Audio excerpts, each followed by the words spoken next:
This week on Personally Speaking, our guest is Coach John Harbaugh, the coach of the Baltimore Ravens and a Super Bowl champion. Stay with us.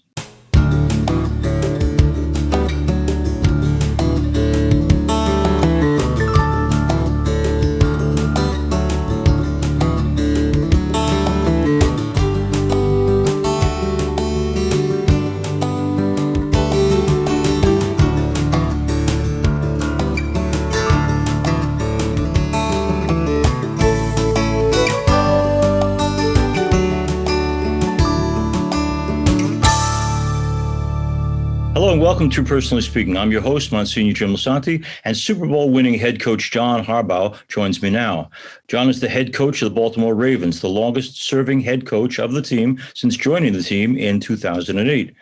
He's also the most successful Ravens coach to date. He has led the Ravens to a playoff berth in 9 of his 13 seasons in Baltimore, and in 2012 captured the Ravens' second world championship. He's the holder of the Associated Press National Football League Coach of the Year award. Before becoming the Ravens head coach, John was the Philadelphia Eagles secondary coach, and prior to that, he was Philadelphia's special teams coordinator and a 14-year collegiate coach. John is from a football family. He grew up learning the game from his father, Jack, a 41-year coaching veteran, and his younger brother, Jim, who played 14 seasons in the NFL, was the San Francisco 49ers head coach, and is currently head coach for the University of Michigan's football team. In a showdown that featured the first ever NFL game between head coaches who were brothers, John's Baltimore Ravens bested Jim's San Francisco 49ers in a 2011 Thanksgiving night primetime special. The Ravens then topped the 49ers in the Super Bowl of 2012. John earned a degree in political science at the University of Miami in Ohio and earned his master's degree in physical education at Western Michigan. John is married to Ingrid, and together they have a daughter, Allison. John and Ingrid are active in helping the Baltimore area be better for families, and they're contributors and volunteers to numerous Baltimore area events and charities. John's Catholic faith is an important part of his life, and he's here to tell us about that and how his faith plays a role in how he coaches. Joining me now, I'm so pleased to welcome to Personally Speaking, Baltimore Ravens head coach, John Harbaugh. Thanks for coming on our program. And, I'm a big believer that whoever we are, a lot of it begins with our family of origin. So let me begin with that. Jackie and Jack, your parents, in raising you, what did they do right? Well, what a great question. Seems like everything right now, looking back on it, I guess my mom and dad were really involved. My dad was a coach, so he wasn't home all the time. He was working those coaching hours, but yeah, he was always around, so to speak. And when we were little, Mom used to put me and Jim in the carriage at one time, then the stroller, and then the next thing you know, it was, her hands, I guess, when we were little kids, and take us to practice. So we were always at my dad's practices when he was a high school coach or a college coach, and even when he was, I guess when we were in high school, we were around the Michigan team all the time. We were in the weight room, working out with the team. The players would stuff us in lockers pretty regularly and tape us to goalposts and all that kind of stuff. So, we were in locker rooms and around the guys and the teams and the coaches, kind of our whole life, thanks to my mom and dad, which I think was obviously pretty influential, in what we ended up doing. And tell me, were they the people responsible for planting whatever faith you have, or is it something you came to on your own later on? How were you formed? Yeah, it's a great question. I would say yes. It's not like we were a particularly quote unquote religious family. Right. We were Catholic. My mom and dad were both Catholic, and so we went to Catholic schools early on, elementary schools. Even when we moved around a lot. In high school, we ended up in public schools. And we went to church most Sundays. I can't say we went every Sunday. We missed a few here and there, but this is not confession, Coach. No, I know. but it's funny. I think that it was instilled in us, and we have some really pretty deep talks even today. My mom and dad are both in their early 80s, and we kind of come back and talk spiritually quite a bit. And one thing my dad always said to us, and even says now, he said, "Attack the day with an enthusiasm unknown to mankind." He's always said that, and I can remember being a kid, and Jim and I, we'd nudge each other, and yeah, what does that even mean? Unknown to mankind. How's that even possible? And then, but as you get older, and you kind of go down your faith road, and you look back and you go, man, okay, I kind of see the Holy Spirit working on this one, because I don't think my dad thought of it like this. But now, what is an enthusiasm unknown to mankind? Right. Spirit-driven enthusiasm. It's something that we can't accomplish in our own human element. I've heard you say, Coach, about that enthusiasm before, but I wonder, is it natural to you, or is it something you had to learn? Like some people, they just don't seem to have a zeal for life, and some people do. Was it a gift given to you, or is it something you had to actively develop? Well, my mom and dad were always like that. That's how my dad coached that way. My mom lived that way. You know, that she had an enthusiasm unknown to mankind when we were up in the bedroom whispering behind, when we were supposed to be asleep. She had great hearing too. God, I mean, moms have great hearing, but I think it was natural in that sense. But to me, I see it as a gift from God. I see it as a godly thing. You know, something that's just beyond our ability as humans. When you're down and you're out and you're not feeling good, you know, where do you find that enthusiasm? I think you find it in the spirit. Coach John Harbaugh is our guest. John, I want to ask you a question that has to do much more with what's happening in your life right now. I have the privilege, as most pastors do, of performing and celebrating weddings most every weekend. And I don't like to give the homily based on just my generic concept of love and commitment. So I asked them each to write me an essay. Why, of the billion people out there you could marry, why is this the one that you felt God was directing into your life? And with you and Ingrid, how did you know? How were you willing to take the risk, that leap of faith of saying, I could build life with this person? What did you see in her that made you say, she's the one? Well, the first thing I saw was those green eyes and that blonde hair, to be honest with you. And then we joke sometimes on our first date. You know, I joke, I just noticed the way she walked, and I liked the way she walked. You know, it always begins with the physical. Let's be honest. Yeah, it's true. It's, she jokes now. It's like the Forrest Gump thing. You know, I like the way you talk too, or I like the way you walk too. You know, but it's funny because it took me 6 years to finally marry, and we were bouncing around. I was bouncing around and coaching, and we were trying to do the long distance thing, and I already knew I wanted to marry her, and I don't think she was so sure sometimes, you know, and she kind of was like, I think she was getting to the point where, dude, you better, get this done here pretty soon.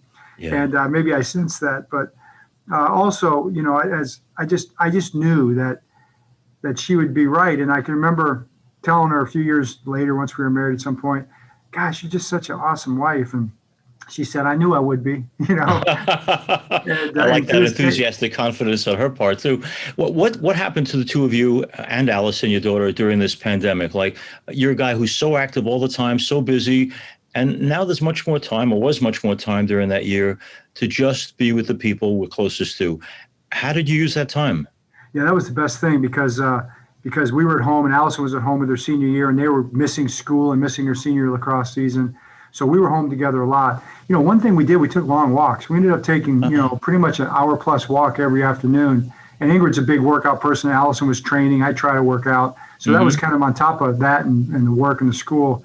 And that was a time just to talk and walk.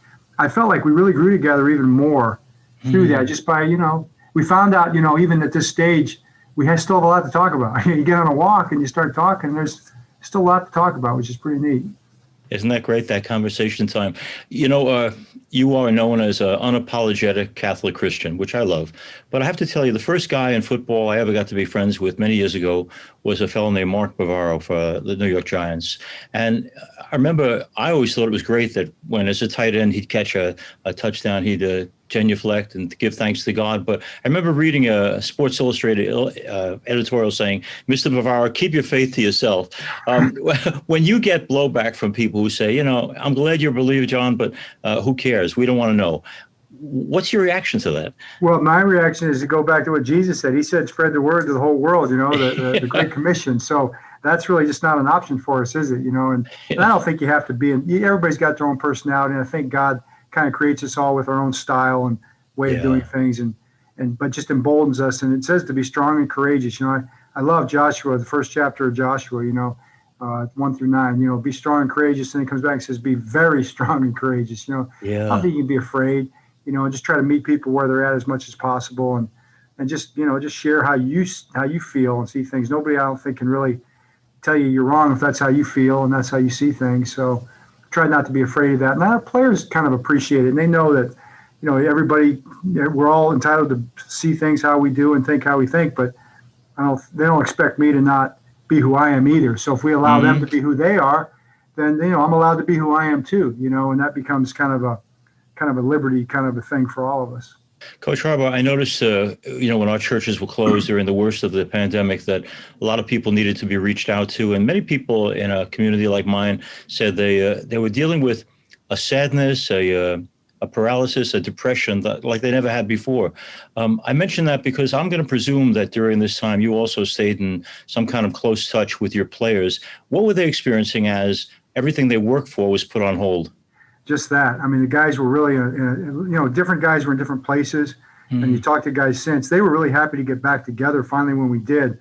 And I know we've had all the different things with the Players Association and all the different posturing that goes on. But on a human level, they missed one another. They wanted to be in the locker room together. And when they got back together for training camp, you could just see the joy, man. I mean, it was just like a weight lifted off their shoulders, laughing and talking and hugging. And, I'm screaming at them to put their masks up, pull your mask up. And they just, I don't know. I just think this whole thing kind of reinforced the fact that we're social beings. We're connected to one another, and we miss being around one another. And it kind of reinforced for me is when you see somebody, or maybe to get on my even to reach out with a text more often, or to call somebody. I got to catch up and call a lot of friends, or people that you see that are just lonely, that don't have someone to talk to. What you felt it yourself, what loneliness can feel like, and it's not a good feeling. Yeah. Coach Harbaugh is our guest. Coach, we had a fellow on, Michael Komisarek, kind of a lifetime hockey player who retired and shared with us that he had no idea what to do once he retired from hockey. They said from the age of a young kid, it was my whole life and suddenly it was over. You, because you've been a coach for so long, have to have dealt with guys who built their entire lives around football. What becomes of these guys after the game? Well, it's different for every guy. I mean, some guys have a plan and they roll right into it. Other guys have, like Eric Weddle, for instance. He's got 5 kids. So he's pretty busy with his 5 kids, and he's coaching them in football and stuff like that. Other guys, they get a little lost. I always feel bad for players in some ways because that becomes the focus in their dream. And the guys who are smart, finish their education or go back and get their degrees, or they get involved in some, business endeavor. Guys like Ben Watson. There's so many success stories about guys, but sometimes they end up starting their career, they're late. So they might play for 3, 4, 5, 6 years. And a lot of these guys don't make life-changing money. They'll make a nice nest egg, but even if they do a good job of saving it, they're not making that kind of money that's going to last them a lifetime. Right.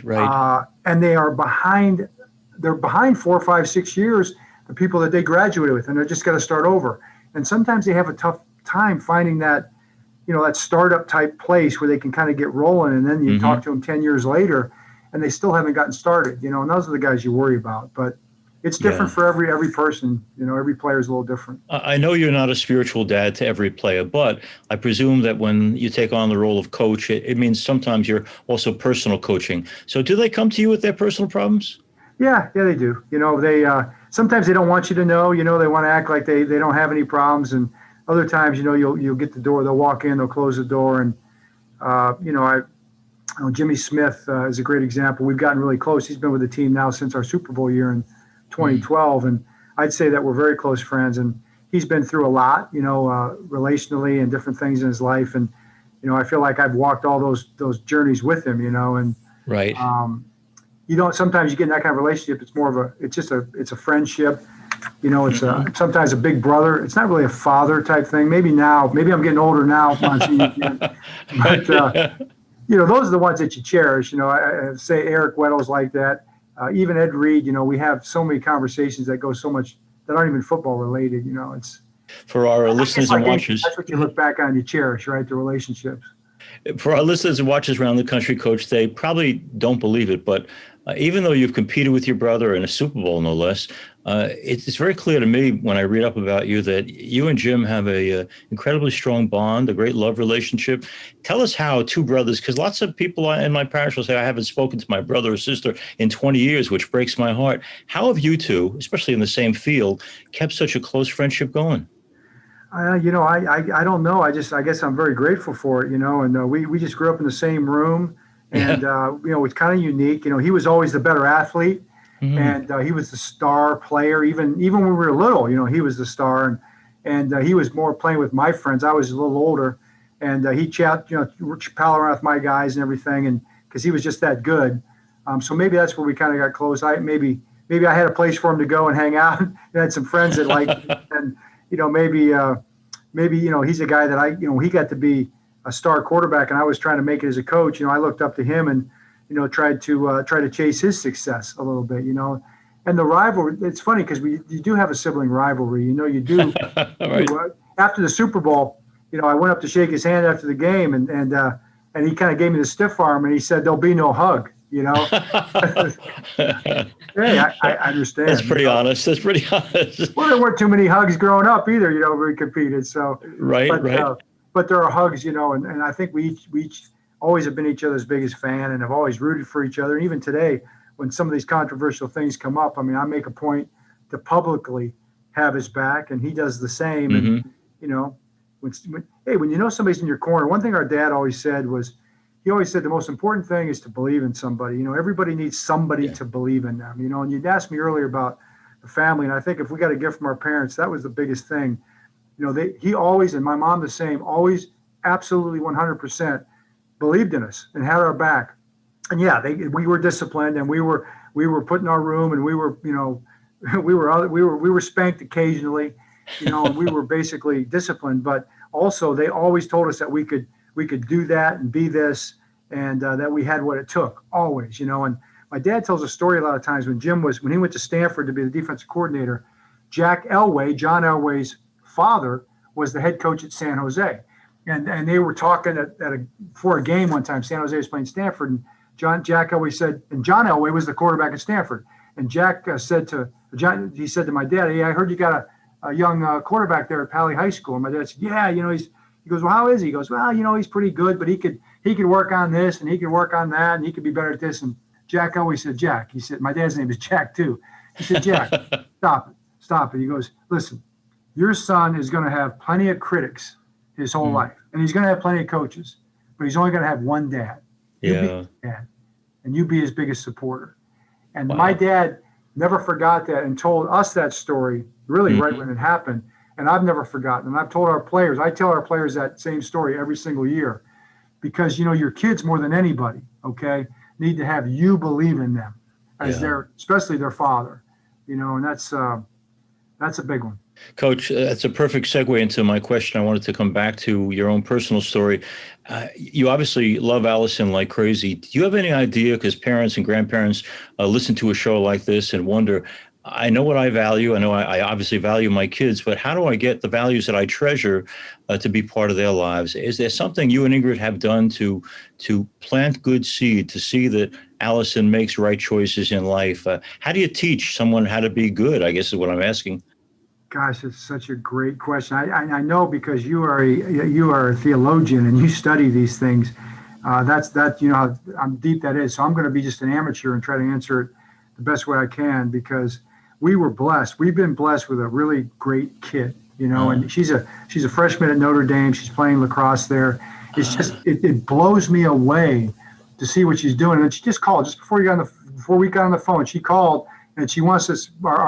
Our Labrador passed away about 6 months ago, and so she definitely wants another dog or two in the house. She forgets she's not taking care of it, and she's off at school or training the dog. But so she wants me to get on here and look at these puppies breeds that she's got. So I think the thing that's just been good for us is that all along the way, and Allison was an only child, she was just with us in everything we did all the time. We never. And when people would tell us, "No, you got to get away. You got to go on vacation. You got to leave her with this family or leave her with somebody else," and we just never could do it. And we just took her everywhere, and she always was with us all the time, doing everything. And of course, as she got older, she'd go out with her friends, and she got a boyfriend and all that. But we just shared everything. Everything we did together, and I think we got to know each other, because, it wasn't just quality time; it was also quantity time. And right. I was working. Whenever I wasn't, or she'd come over here and she'd work out down in the weight room. We always have our coaches' kids on the sidelines during games. They can come to practice anytime they want, the boys and the girls, because we were allowed to do that. And I think, just to me, that's what a family is. You're together. You should be together, doing things together all the time. And maybe that's where it started for us, I would say. That's great. Coach John Harbaugh is our guest. Coach, you are on the cutting edge of one of the great divides in America, which is the debate over how we purge ourselves of any kind of bias or bigotry or racism. The church has been very clear in saying that racism is a sin, and yet it's something every one of us, if we're honest, struggles with. Any insights on your part into how do we make the country, how do we make our personal lives better in terms of seeing not the differences, but the things that unite us? So awesome. Such an awesome point. In football, we tell our guys all the time, everybody here, I tell them, I'll say, you know what, you believe, some people believe this, some people they don't, but I believe everything has a purpose and there's a reason for everything. Okay. And that's where we start. That's where I start. So we're all sitting in this room together, the Baltimore Ravens. We come from every different space, every place, every race, every religious background, every type of economic background that you can possibly have. That's the thing about football. Everybody plays football from everywhere. Right. And yet here we are together in this room, and we've been brought together for a purpose and a cause. And really, what is that purpose? And they'll laugh and they'll go, that's right, it's football. Okay. Mm-hmm. And everything that goes with that, when you build a team and the brotherhood and the relationships that go with that, and so we bring our biases, we bring our backgrounds, and no two people are exactly the same. I think it was Paul who talked about the idea, maybe I'm wrong about this, correct me, the idea that when you approach somebody, you should always look at the other person as actually being better than you, right? Mm-hmm. It's just that kind of a fundamentally humble-hearted position, that you look at somebody and you don't see, all you see is a human being, created by God that you're supposed to look at as being better than you, and what can you learn from them? And you kind of joke, it's like, as a leader, right? How do leaders treat the people around them, when they manage up, manage down, manage sideways? The great leaders treat the people that they lead better. They serve, they do everything they can to help that person be successful. The people that wash the windows or make the food or whatever, those are the people that you treat the best. I mean, kind of measure yourself that way, right? Yes. And I think when you start looking at the world that way, whether it's in Baltimore City or Baltimore County, right, everybody you come in contact with and say, man, I can't wait to see what God has brought to me today in this person. Why did he cross our paths? I can't wait to find out. I got to find out what this person's my path for.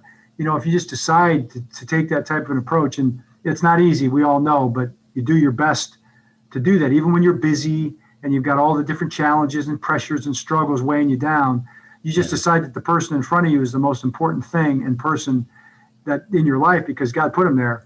Yeah. And to me, that's a good first step. Coach Harbaugh has said in other interviews, and I was struck by it, he really believes that every one of us is made in the image and likeness of God. Now, there's some people we meet, Coach, who are, it's easy to see the God in them. And then there are other people you have to really struggle to see it. How do you deal with a person who seems to be anything but the face of God? Well, I bite my tongue, I guess, first. Sometimes I don't, but I don't know. Sometimes you got to walk away too, and you just got to, try to take people where they're at. That's the biggest thing. Even when you have conversations about religion and things like that, you try to meet people where they're at. And sometimes you meet somebody, like you, that's a very mature Christian and a person that's accomplished so many things. And man, you just try to keep up, and other times you just try to, I don't know, just try to relate, I guess. But, in a program like this, I try to have obviously people who believe, but I also invite sometimes people who call themselves agnostics and atheists. But it's interesting to me when they're pushing back. I don't believe in anything. I don't believe in any God. I'm a total atheist. There's always a small crack in the wall that they're looking to believe. They want to believe that the actor Ed Asner we had on, he's 92 years old, and he calls himself a Jewish atheist. And I said, at 92, Ed, are you still an atheist? And he said, well, let's just say, as I get toward the end, I hope you people are right. So I think there's a hope, even in the unbeliever, that maybe some of what we're saying is true. You just quoted, Coach, a moment ago, St. Paul. And I know in a bunch of places you talked about his influence over you, the power of his words in your life. Why is St. Paul so important to you? Well, I think it's just the word of God. I mean, he wrote the letters, and that's where so much teaching is done. I'm actually doing a study now where in the mornings I write. It's because it's through Notre Dame. It's like the Gospels, and it's all Jesus's talk, And so I made a point to I write it out, as a study, because I find when I write it, it just kind of ingrains a little more than when I just read it, So now I'm into the word. I've been reading the words of Jesus, when he's been on the shore, he's been on the boat, he walked on the water, he You know, he ate the fish and showed him that he was a human. You know, he wasn't a spirit. Yeah. I don't know. I don't know about Paul. Well, he speaks well of you too. Final question, I promise. Monty Hall, if you remember him, Let's Make a Deal. I do. We had him on the show years ago, and I said, you know, you remind me of the prayer life of too many of my brothers and sisters in the Catholic faith who only pray in terms of God. If you do this, I'll do that. They make a deal with God. The toughest line for me, I don't know if it is for you, in the Our Father, Thy kingdom come, Thy will be done. How well does Coach John Harbaugh pray that prayer and mean it? Lord, wherever you take me, whatever your will is, I'm okay with that. Are you a wrestler with that? I'm better when his will is that we win. I can tell you that. You know? But man, I tell you, that's the thing. It's like God has taught me, because we've had some heartbreaking losses, and God has taught me, the one thing He showed me so many times is, be still, for I am the Lord. Wait on me. You know, and I've had to learn that lesson. You know, and that's the one lesson. That's the thing I'm working on right now. You are a relatively young man and in good health, but if tomorrow you were called home and they said, that guy, Coach John Harbaugh, what I remember about him most was, what would you like them to remember? He had no guile. Oh, that's a great thing. That's a great thing. Coach, thank you so much for sharing your time with us, your faith with us, your family with us, your struggles like the rest of us. You're a wonderful man, and we're so grateful to you for being with us today. And God bless you and your whole family and the team. And win a few more Super Bowls for us, would you? You got it. Thank you. It's an honor to be on your show. I listen to your show, and I listen to 129 and on Sirius, and you're doing great work. As we get into today's program, I want to thank you all for being with us. If you need to reach me at all, go to personallyspeakingpodcast@gmail.com. You can also get past episodes of this program by going on YouTube and punching in Personally Speaking with Monsignor Jim Lisante. And don't forget to hit like and subscribe. Personally Speaking is also available as a podcast on personallyspeakingpodcast.buzzsprout.com, or you can get our shows by going to www.closeencountertv.com, all one word, closeencountertv.com. Additionally, Personally Speaking is also on my parish website. I hope you go to that, www.ollmp.org, ollmp.org. And if you would think seriously also joining us on Facebook, Personally Speaking with Monsignor Jim Lisante, please share and let others know about Personally Speaking. I'm privileged to serve as host and executive producer, Personally Speaking. Our producer is Lisa Jandovitz. Thanks so much for joining us. We'll be with you again next time on Personally Speaking.